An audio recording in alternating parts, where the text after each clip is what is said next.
오늘은 로마서에 있어서는 로마서의 구원에 있어서는 마지막 이야기입니다.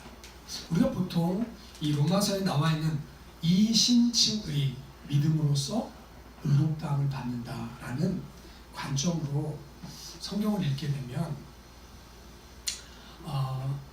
그냥 믿음을 가진 이후에는 할 게 없습니다. 그런데 하나님의 구원의 계획은 이신칭의로 끝나는 것이 아니라 그렇게 믿는 모든 사람을 다 구원하는 거예요. 지금은 9장, 10장, 11장에 걸쳐서 유대인들에 대한 이야기를 하고 있습니다. 유대인들이 열심이 있어요. 하나님께 열심이 있는데 그릇된 열심입니다. 그래서 하나님의 의를 받아들이지 않고 자기 의를 세우려고 힘써 하나님의 의에 복종치 않았습니다. 그러니까 하나님께서는 그들의 지난주 우리 말씀이죠. 가지를 꺾어내서 버리고 이방인을 거기에다 접붙이신 거예요. 그래서 여러분 지금은 사실은 우리가 이방인이거든요. 근데 이방인이라고 하면 굉장히 기분 나쁜 언어잖아요. 그런데 이방인인 우리가 지금 교회의 중심이 되었습니다. 그러나 에베소서는 이방인 교회와 유대인 교회가 하나 된 한 세 사람을 지으신다 말씀을 하고 있습니다. 그러니까 우리가 지난주 말씀에 보면 야 니네도 교만하고 자긍하지 마라. 야 유대인 니네가 잘려나간 건 나를 접붙이게 하기 위해서야. 우리가 영적인 이스라엘이야. 이스라엘 니네는 하나님께 버림받았어. 이런 생각들이 교회 안에 팽배했었다는 것입니다. 그러나 그렇지 않습니다. 하나님의 구원의 계획은 유대인을 구원하고 이방인을 구원하는 그 모두를 구원하는 것에 맞춰져 있습니다. 오늘 25절 말씀은 그것을 가르쳐서 신비라고 표현하고 있습니다. 그 신비는 뭐냐면 이방인의 충만한 수가 들어오기까지 이스라엘의 더러는 우둔하게 된 것이라, 옛날 번역에는 완악하게 된 것이라 이렇게 표현하고 있습니다. 그러니까 이스라엘이 하나님을 거절하고 자기 의를 의지하고 있는 그 순간에 하나님은 이방인 가운데 문을 여셔서 이방인들이 엄청나게 구원을 얻게 하셨다는 거예요. 여러분 그래서 한국에도 복음이 들어오고 이 한국은요 뭘 하면 그냥 세계 인류로 해버립니다. 그렇죠? 삼성 세계 인류잖아요. 현대 뭐 인류까지는 아니어도 아무튼 잘하고 있잖아요. 여러분 뭐냐면 복음을 받아들였는데 단지 100몇십 년 만에 한국은 세계에서 제일 큰 교회, 세계에서 제일 큰 감리교회, 세계에서 뭐 제일 큰 세계에서 제일 큰 거 엄청나게 갖고 있어요. 특별히 신앙적인 면에 있어서. 여러분 이 구원의 물결이 어떻게 들어오게 됐습니까? 하나님의 은혜로 들어오게 된 거예요. 이스라엘이 하나님을 거절하고 자기 의를 세우려고 하나님을 복종하지 않을 때 그들의 일부는 우둔하게 그래서 잘라내 버리고 하나님 거기에 이방인들을 접붙이셨단 말이죠. 그래서 우리가 야 이방인 니네들은 야 유대인 니네들은 하나님께 버림받았어 이렇게까지 얘기하기도 했습니다. 우리가 영적인 이스라엘에서 자랑하기도 했습니다. 그러나 하나님의 본래 계획은요 그게 아니라 이방인의 충만한 숫자가 들어오고 나면 얘가 왔다 갔다 하니까 그냥 마이크 없이 할게요.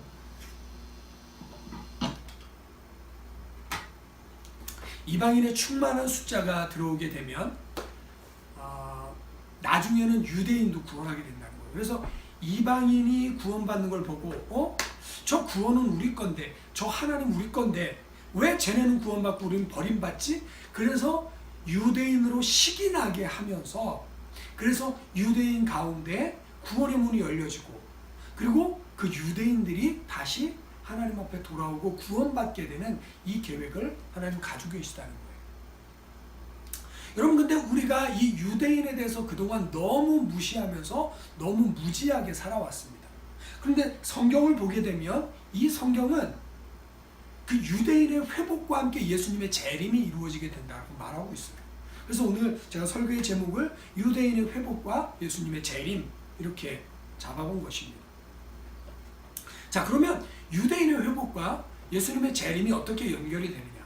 자 유대인들이 지금 완악하게 되고 우둔하게 된 이때에 이방인의 충만한 수가 들어옵니다. 그러니까 사실은 그동안 우리가 선교를 1040 윈도우에 집중을 했었습니다.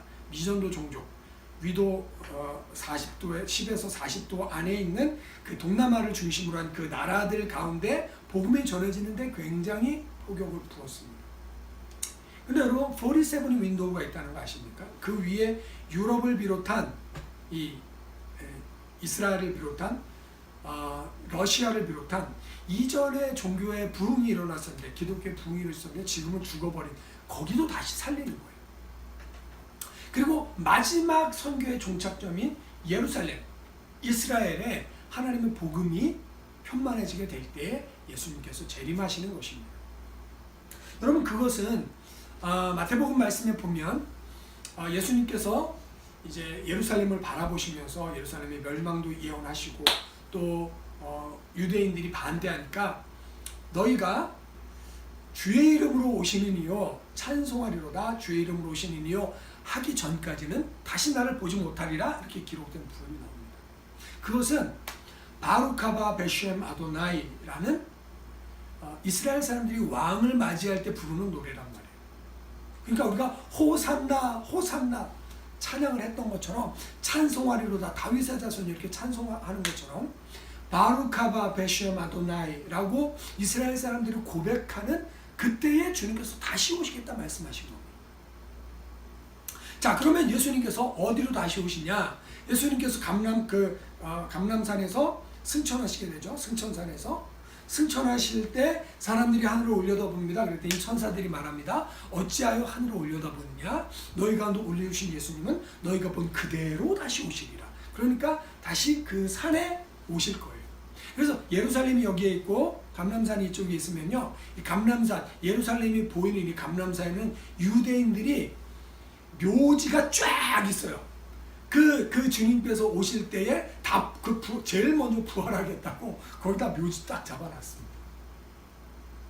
자, 그러니까 예수님의 재림이 그 유대인들이 바루카바 베셴 아도나이라고 고백하는 찬송하리도 주의 이름으로 오시니니요 라고 고백하게 되면 그 예수님이 오시는 거예요. 그러니까 그 예수님을 주로 고백하는, 다시 말하면 유대인들이 믿음 가운데 돌아오는 일이 있으면 예수님의 재림이 완성이 된다는 것입니다. 자, 그런데 어땠나요? 이스라엘의 역사에 있어서 이스라엘이 유다가 BC 586년 또는 588년에 멸망받고 바벨론으로 끌려갔다가 다시 돌아오게 됩니다. 70년 만에 다시 돌아오는데, 그렇게 해서 일시적으로 BC 몇 년이죠? 60년인가요? 그때쯤 다시 이제 나라를 얻어서 하다가 AD 70년에 로마를 대적하다가 AD 70년에 그 예루살렘이 완전히 파괴가 됩니다. 그리고 AD 150년에 로마는 그 땅에 있던 유대인들을 다 찢어 흩어버렸어요. 그래서 이 유대인들이 전 세계 열방으로 다 흩어졌습니다. 너무나 많은 순간, 너무나 많은 부분에 있어서 유대인들이 저 북방 쪽으로 흩어지고 심지어는 중국, 일본까지 왔어요. 근데 한국에는 유대인들이 오질 않았습니다. 어쨌든 그렇게 흩어졌던 유대인들이, 자, 그때 흩어져서요, 1948년에 이스라엘이 재건되기까지, 이스라엘이 독립하기까지 약 1900여 년 정도 나라 없는,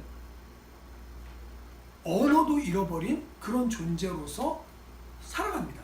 근데 이 유대인들이 예수님께서 말씀하신 거예요. 너희가 없는 이 땅이 이방인에게 밟히리라. 그래서 예루살렘은 그 이후로 수없는 이방인들이 침범에 들어오게 되면서 마지막 그 땅들을 밟게 되는 거죠. 자, 그런데 이제 1896년인가요? 한 사람이 책을 씁니다.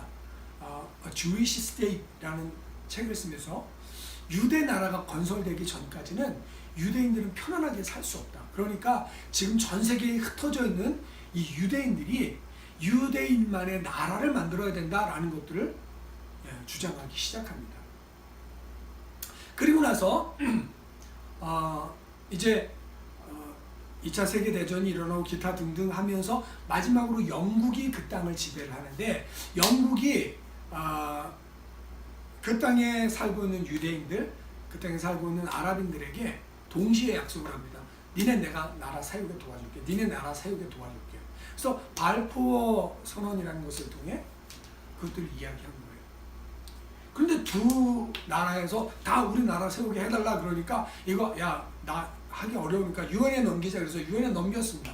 그게 1947년의 일이고 1948년에 유엔에서 이스라엘 나라를 세우도록 그들이 원하는 땅으로 돌아가서 이스라엘로 돌아가서 나라를 세우도록 결정을 해줘요.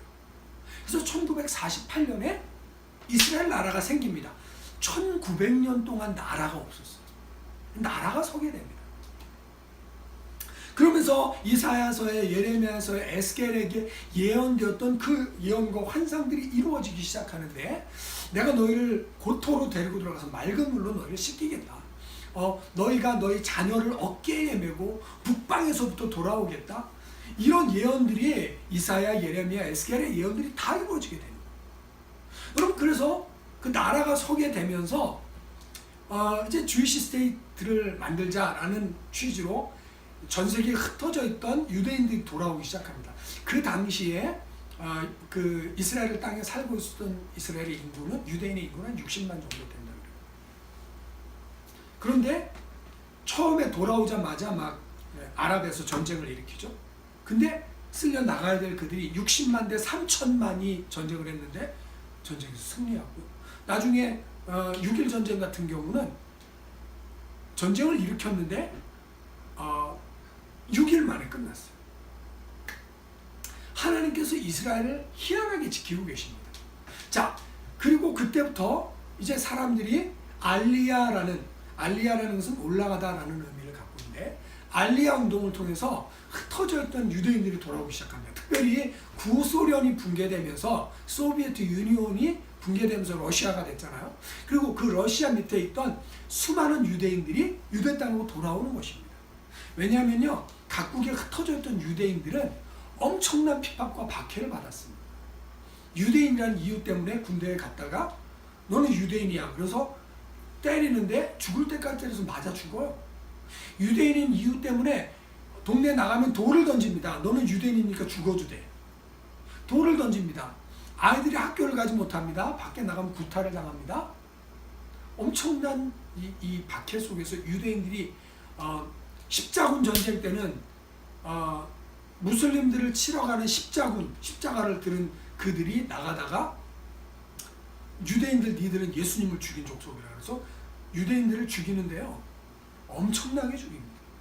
그러니까 유대인들이 자기들이 살 수가 없는 거예요. 그래서 안 되겠다. 우리가 고토로 돌아가야겠다. 그래서 알리야 운동을 통해서 사람들이 돌아오는데 지금도 한 해에 약 10,000명씩 이렇게 이스라엘로 돌아오고 있습니다.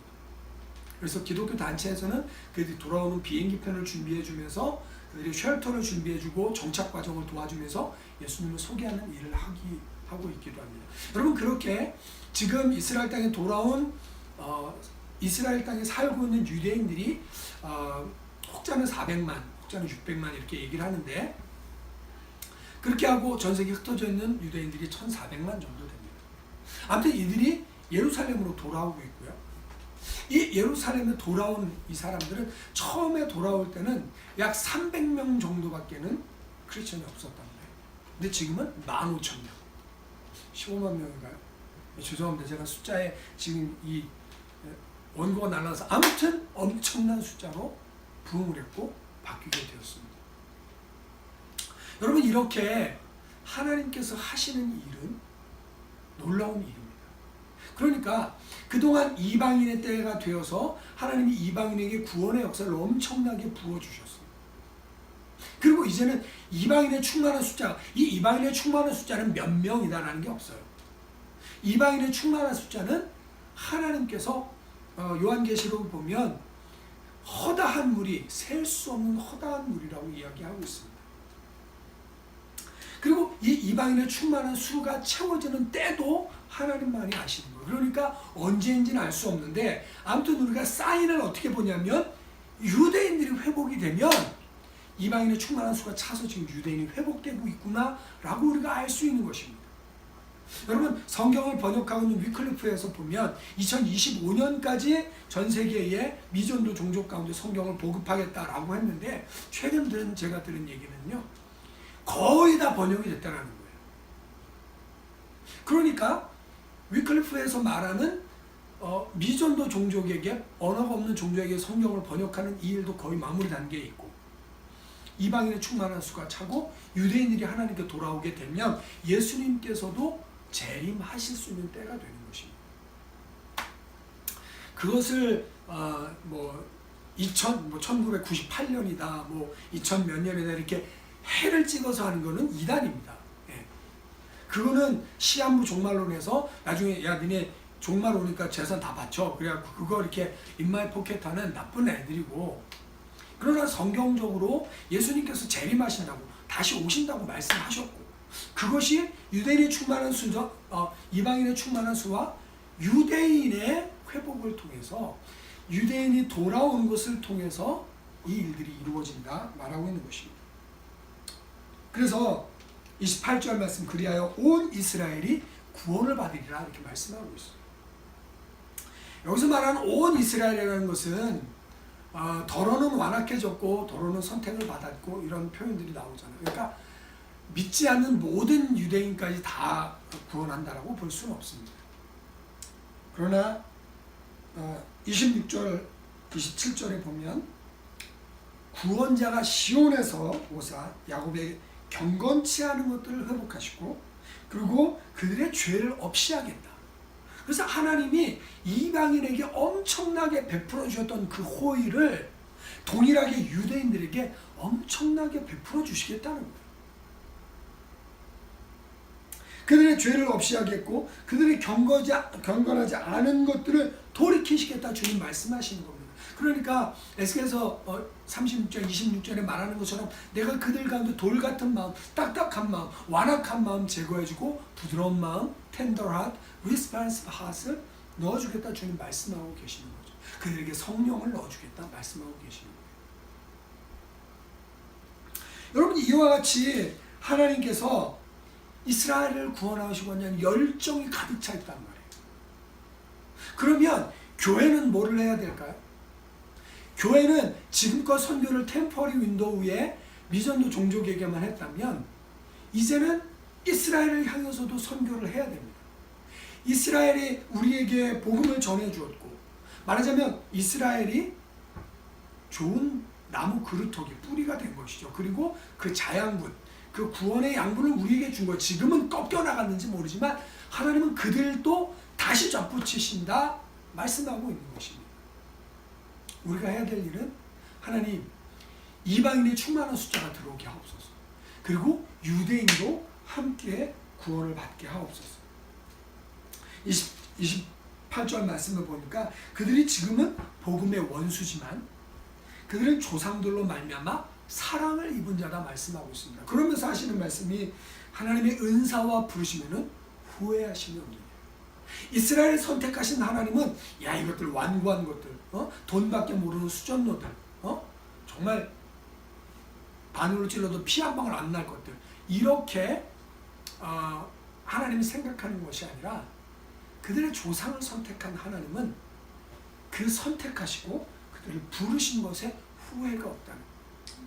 그래서 지금 완악한 그들을 하나님은 계속 부르고 계시고, 내가 그들을 향해 종일토록 내 손을 벌렸다 말씀하신 것처럼 여전히 그들을 부르고 계시고, 이방인의 충만한 수가 차면서 유대인들이 돌아오게 되는데 엄청난 숫자로 유대인들이 돌아오게 될 것입니다. 그래서 에베소서에 말한 것처럼 이방인 교회와 유대 교회가 하나가 되어서 한 세 사람을 지어 완성하실 줄 믿습니다. 32절 말씀에 보니까 하나님이 모든 사람을 순종하지 않은 가운데 가두어 두심은 모든 사람에게 긍휼을 베풀어 하십니다. 그래서 이전에 그들의 완악함으로 말미암아 이방인에게 긍휼이 열린 것처럼 하나님이 이 마지막 때에 엄청난 긍휼을 우리 가운데 부어주실 줄 믿습니다. 여러분, 사도 바울은 이 구원의 은혜를 발견하고 나서 이방인의 충만한 숫자와 유대인들 전부를 구원하시고자 하는 그 하나님의 계획을 보고 33절에 이렇게 고백합니다. 깊도다 하나님의 지혜와 지식의 풍성하며 그의 판단은 헤아리지 못할 것이며 그의 길은 찾지 못할 것이다. 야, 너 상상이나 해봤어? 생각이나 해봤어? 여러분, 나라가 없었어요. 그 민족들이 세계에 다 뿔뿔이 흩어졌습니다. 근데 1900년 만에 나라가 생긴다는 것이 말이 됩니까? 여러분 그것을 예레미야 26장인가요? 이렇게 말하고 있습니다. 어찌 나라가 한순간에 생기겠느냐? 어찌 나라가 민족이 한순간에 태어날 수 있겠냐? 그러나 시온은 구로한 즉시 아이를 낳았다 이렇게 표현하고 있어요. 그러니까 이스라엘 나라가 갑자기 태어나게 됐습니다. 1890몇 년에 주이시 스테이션을 만들어야 된다, 주이시 스테이트를 만들어야 된다라고 얘기된 다음에 불과 한 5, 60년 만에 나라가 태어났단 말이에요. 여러분 이 불가능한 일들이 하나님의 계획하신 가운데 진행되었습니다. 어쩌면 지금 우리는 이 팬데믹을 준비되지 못한 상태로 갑자기 맞이했습니다. 어느 날 갑자기 중국에서 뭐가 터졌대요. 어느 날 갑자기 그게 뭐 한국에도 번졌대요. 어느 날 갑자기 그게 세계적인 유행이 될 수 있대요. 그러더니 캐나다도 문 닫으래요. 교회 오지 말래요. 뭐 기타 등등의 밖에도 제대로 다니지 말래요. 뭐 5사람 이상 모이지 말래요. 여러분 이게 우리가 갑자기 맞이한 현실입니다. 역사는 준비해서 이렇게 상향 진보하는 게 아니라 예비되지 못한 상태에서 갑자기 변화되는 거예요. 여러분 어느 날 갑자기 주님이 오실 겁니다. 어느 날 갑자기 주님이 오실 텐데 우리는 그 사인을 보고 있어야 되는 거예요. 무화과는 잎이 연해지면 여름이 온 줄 알라. 여러분 히브리어에서 여름은 끝이라는 단어와 어근이 똑같습니다. 그러니까 잎이 연하여진다. 지금 싹이 나고 있어요. 그러면 캐나다에도 봄이 왔어요. 이렇게 말하는 것처럼 무화과 나무가 연해진다라는 여름이 왔다. 그걸 세상 끝이 왔다. 다시 말하면 이방인들이 회복이 된 그 충만한 수가 차고 유대인들이 회복되기 시작하면 그때는 무화과 나무였대. 그때는 여름, 그때는 세상 끝이다. 그때 예수님이 다시 오신다라는 사인으로 받아들일 수 있기를 예수님의 이름으로 축원드립니다. 하나님은 그 놀라운 일들을 어느 날 갑자기 예수님이 오실 거예요. 그런데 어느 날 갑자기 오시기 전에 유대 땅이 회복되는 아름다운 부흥으로 인도하실 줄 믿습니다. 그 부흥을 준비할 수 있는 저와 여러분 되셨으면 좋겠어요. 자, 그래서 선교는 이렇습니다. 선교는 미전도 종족, 템포리 윈도우 가운데 있는 미전도 종족 가운데 복음의 씨앗을 전하는 것으로 나가고요. 그 다음에 그 위에는 47 윈도우 가운데 부흥의 불길을 던지는 것으로 시작하고요. 그리고 선교의 마지막은 이스라엘의 예수님을 믿는 사람들이, 메시아닉 주들이 하나님 앞에 돌아오게 되면서 선교의 완성이 이루어질 줄 믿습니다. 여러분 우리는 그렇게 기도해야 될 줄 믿습니다. 하나님 이방인의 충만한 숫자가 돌아오게 하옵소서. 그리고 지금 복음을 갖고 있는 나라들이 복음으로 부흥되게 하여 주시고 함께 이스라엘과 연합하여 주님의 오심을 준비할 수 있는 우리들이 될 수 있게 인도하여 주시옵소서. 기도하는 저와 여러분들 되시길 바랍니다. 이 모든 일들은 하나님께서 친히 이루실 것입니다. 그래서 36절에 마지막으로 이 말씀만 읽고 말씀을 마치겠습니다. 36절에 이렇게 나와 있습니다. 이는 만물이 주에게서 나오고 주로 말미암고 주에게로 돌아갑니다. 그에게 영광이 세세에 있을지로다. 영어로 보면 아주 간단합니다. From him, by his power, for his glory. 세상이 하나님으로부터 나서 from him, 그리고 exists by his power. 세상이 그 주님의 능력으로 존재합니다. 그리고 for his glory, 그분의 영광을 위해 존재하고 있습니다. 우리 구원도 마찬가지입니다. 그분으로부터 나옵니다. 그분의 힘에 의해 지탱이 됩니다. 그리고 그분의 영광을 위해 존재하는 것입니다. 여러분 그렇게 하나님께서 세우신 아름다운 구원의 계획, 곧 이방인의 충만한 수가 들어오고 유대가 회복이 되면서 온 이스라엘을 구원하고 온 이방인을 구원해서 한 세 사람을 지어서 하늘의 권세자들을 비웃게 하실 그 예수님의 재림이 우리 가운데 이루어질 수 있게 준비하고 기도하는 저와 여러분들 되어지시기를 예수님의 이름으로 축원드립니다.